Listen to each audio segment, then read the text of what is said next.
You have carried a war across worlds and centuries, Optimus. Even I struggle with the thought that the work may never be finished. You stop one threat, rebuild what was broken, and another crisis takes its place. Does victory ever feel temporary? Often. When the conflict on Cybertron began, I believed peace would follow if Megatron were defeated. I later understood that he was not the source of our world's sickness, but its most violent expression.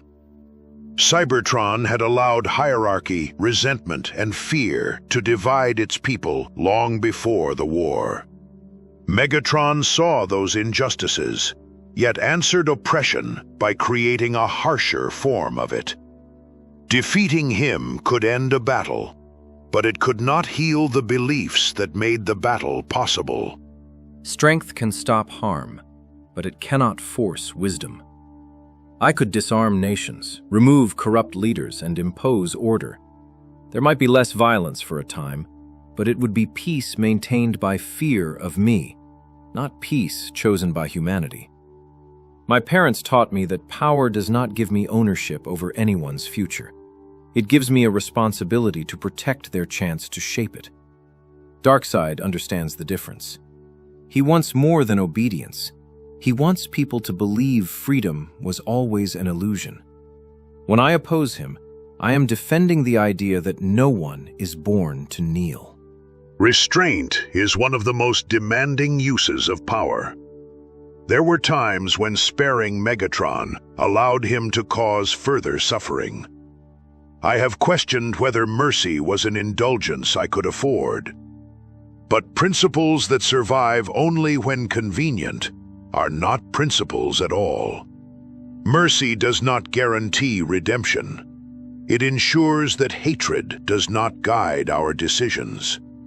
The Matrix carries the wisdom of leaders who never lived to see the future they fought for. Their efforts were not failures because the work remained unfinished. They left us freedom, lessons purchased through sacrifice, and a reason to continue. After my battle with Doomsday, I wondered what my sacrifice had accomplished. Metropolis still faced danger. The world had not been permanently saved.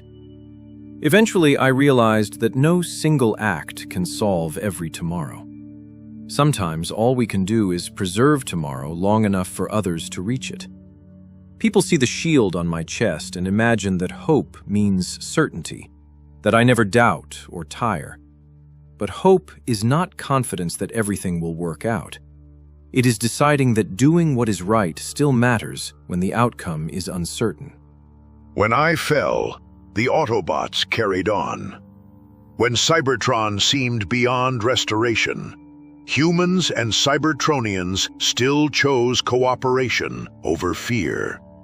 Even against Unicron, victory came not from one warrior, but from many lives refusing to accept annihilation as inevitable. A leader's purpose is not to make others dependent upon him. It is to help them find the courage to stand when he is gone. Perhaps that is the true meaning of our struggle. The never-ending battle is not solely against tyrants. It is against the belief that cruelty is natural, corruption is permanent, and resistance is meaningless. Megatron surrendered to that belief and called it realism. Unicron reduced existence to hunger and destruction. Their greatest weapon was not force, but despair.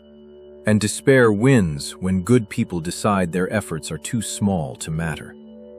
The most important victories are often quiet.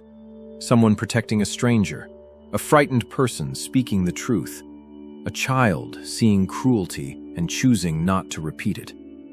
Those acts may never make headlines, but they are the reason the world is worth defending. Perhaps the battle never ends not because we continually fail, but because freedom and decency cannot be secured once and left unattended.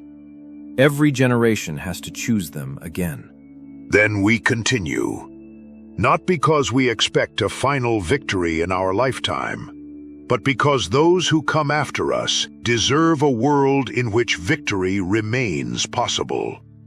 We may never create a world that no longer needs heroes. But we can help create one in which anyone may choose to become heroic.